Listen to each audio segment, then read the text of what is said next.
Hi everyone, I'm Jacqueline and I will talk about the salient theory used in this study.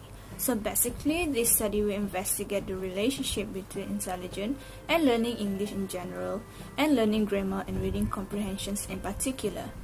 The general problem-solving abilities that human beings have would generally be called intelligent. This is the intellectual capacity to think, interpret relationship and analogies, calculating, and observe quickly. So, there are a few theories that are being considered in this study. One of them is Gardner's theory of multiple intelligences. Gardner suggested 8 kinds of intelligence: linguistic, logical mathematical, intrapersonal, interpersonal, spatial, artistic, kinesthetic, and naturalistic. He insists that if we only take a look at the 2 key categories, the usual comprehensions, we remove an excellent amount of intellectual capabilities of humans. We only consider one of them as part of the overall capacity of the human mind. Therefore, this study is irrelevant to measure one's language aptitude. Intelligence is subjective, and the fact that one's language aptitude is being measured by this one particular factor does not illustrate the actual results of language acquisition, because there are several factors in language acquisition. However, data analysis illustrated that the relationship between intelligence and linguistic ability is higher than the other two, the achievement and the linguistic development. We can summarize that this study should include one's category of intelligence for it to be fair for every participant. This study assesses only a limited range of abilities. By doing so, we will understand the all 8 kinds of intelligence better and relate them with their foreign language acquisition. The data of this study will be more accurate and reliable. Other than that, Pinker also stated that children with lower IQ or who are born with some mental delay can learn language even as well as any other child. Pinker suggests that hydrocephalic children that occasionally end up with mentally underdeveloped due to a large cavity in the malformations of brain can participate in fully articulated and grammatical discussion. These cases demonstrate that children can still have fluent spoken language ability and are not dependent upon general intelligence. Therefore, this study is one-sided, in which only mentally and physically healthy students can participate in this study. Participations from the other special needs children, especially those with the developmental disabilities, could be conducted so that this study can focus on every child's ability in learning a foreign language. That's all from me. Moving on to Pia. Wait.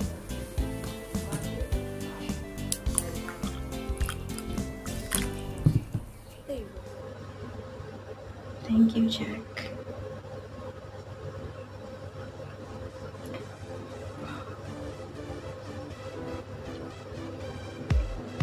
Hello everyone, my name is Sophia and today I will be presenting the significant findings of the study. Based on the results of the study, it is proven that there is a positive relationship between intelligence and the achievement of acquiring English as a foreign language. However, the results have shown that intelligence gives a more significant effect towards the development of academic skills such as reading and writing compared to the communication abilities. Other researchers had also observed and clarified the same findings. Therefore, we cannot conclude that intelligence contributes to the success of acquiring English as a foreign language wholly, because in order to successfully acquire a foreign language, learners should be able to master both aspects, which are linguistics and oral aspects. Therefore, the statement from this study is agreeable, where intelligence is not the sole factor, but there are also other factors that are contributing as well. In 1983, Gardner proposed a multiple intelligences theory. He states that individuals have 8 different types of intelligences. And using these intelligences, they can have a better understanding and help them learn faster. Although it is true that learners have different levels of intelligences, but it can be developed as time goes by. Therefore, we can conclude that the findings of this study is agreeable and correct. That's all from me. Bye.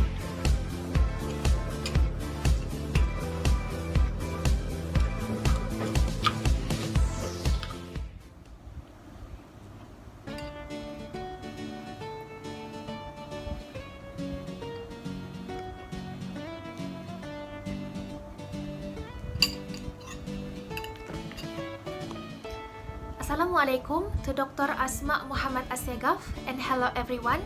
Today I'll be presenting about the implication of the study and its possible relevance to the students' personal experiences as well as their own expected teaching context in the future. This research has indicated that better foreign language learners cannot be merely linked to their higher intelligence. Undeniably, intelligence is one of the important factors in acquisition and learning a foreign language. But it is not the only factor. It has been observed in terms of second language learning, especially in classroom setting. Some students progress rapidly, while some of them struggle a lot, making very slow progress. This happens because the characteristics of different individuals are not same. There are many factors related to these individual differences that affect individuals' second language learning. Some of these factors are intelligence, motivations, aptitude, attitude, age, and so on. In addition, these different factors affect second language learning depending on the way in which they affect when the language is acquired in a formal manner outside the classroom. Students also proficiently take in and process information in different ways by seeing, hearing, acting, reflecting, reasoning logically and intuitively, analyzing, and visualizing. Hence, teaching method also vary accordingly. How much a student can learn is also determined by compatibility of students' learning styles and teachers' teaching styles. Teachers also need to remember that each students are not born in the same situation and their opportunities are not equal. Diverse students include students from racially, ethnically, culturally, and linguistically diverse families and communities of lower socioeconomic status. Not every of their parents strongly care about their future and put them on the path where they can gain opportunity to study well in the past. And not every of their culture value education. These factors also affect the performance in learning English as a foreign language. Therefore, as the classrooms in higher education are growing increasingly diverse, it is imperative that higher education practitioners build a responsive learning environment for diverse learners to optimize their potential. If educational practitioners and educators act, the educational excellence that we desire for all children surely can be realized. To a certain extent, from the research article, learners would not feel neglected nor being an outcast during foreign language lesson. Traditionally, the society tend to focus or prioritize the ones with a higher level of intelligence and will ultimately overlook the slow learners. This could happen as majority of the people prefer to have a smooth learning session. Typically, intelligent people are mostly good at memorizing. Therefore, they are great at learning languages as they can memorize words, phonetic coding, grammatical functions, and they also have amazing auditory ability. This gave them the chance of having faster, easier, and better understanding compared to others. However, this doesn't mean that low intelligent learners would not be able to catch up, but maybe in a more delayed manner. Thus, this research article could change the society's ways of thinking and perception, especially the learners. That intelligence doesn't play the most influential role in learning a foreign language. Following that, learners would also have higher level of confidence in acquiring a second language. Everyone have their own talents. According to Gardner 1993, there are 8 types of intelligence, which are linguistic, kinesthetic, logical, mathematical, musical, interpersonal, intrapersonal, spatial, and naturalistic. So each type of intelligence has its own specific or preferable way of acquiring your information. Hence, this proves that everyone can be good at learning a second language, but maybe with a different pace and methods.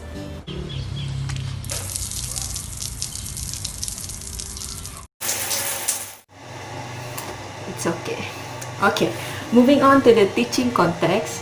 While lesson plans are the blueprint of what a teacher will do, it is the lesson that is the key to a meaningful learning.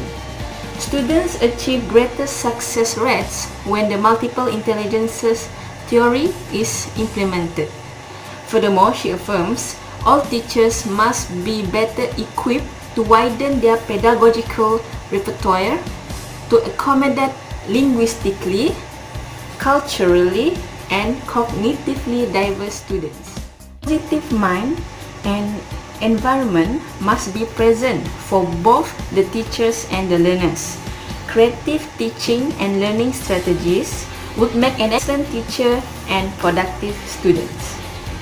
It is crucial for teachers to focus and pay more attention to the slow learners, since they need help and assist from the teachers. This type of students must be encouraged constantly by giving them the chance to brush up their language skills. As the saying goes, practice makes perfect. Matter of fact, a teacher's greatest challenge is to create a classroom within a learning environment to help all students of diverse intelligence. Teachers are supposed to provide various instruction strategies to lead the students to reach the level of success and acquire learning in all content areas. Teachers should consider the intellectual diversity of students, as every individual is different. According to Mary Ann Christensen in 1996, multiple intelligences theory offers teachers a way to examine the best teaching technique and strategies in light of human differences.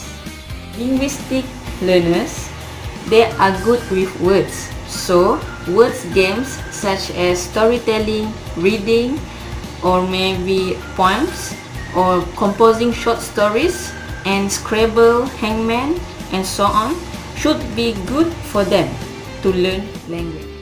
For logical mathematical learners, they are more of critical thinking and reasoning. Therefore, they are good at interpreting data and analyze abstract patterns. So, they can be given activities such as cause and effect activities, word order sequencing information, or so on. Activities such as skits or role plays, drama, or maybe Simon Says, charades would be suitable for kinesthetic learners. Moving on to the spatial learners, they are good with using their eye. This group learns better with graphics. Therefore, we could give them, as a teacher, we could give them building mind maps activities, or drawing games like Pictionary or watching videos. Conventionally, musical learners are sensitive to sounds, so they learn best through music and melody. Best learning styles for them are through songs, tongue twisters, and chants. Interpersonal learners love to deal with people as they adapt as people smart. Brainstorming, debate game, and peer teaching are the examples of activities for these students. On the contrary, intrapersonal learners are very private and independent. This group is supposed to be given individual tasks only, like portfolios, essays, or maybe quizzes. For the naturalistic learners, this group loves to interact with the environment. These students function well during outdoors since they love to investigate, explore, and summarize what they learn. Hands-on lessons such as field trips or treasure hunt games are suitable for them. That's all. Thank you. Assalamualaikum.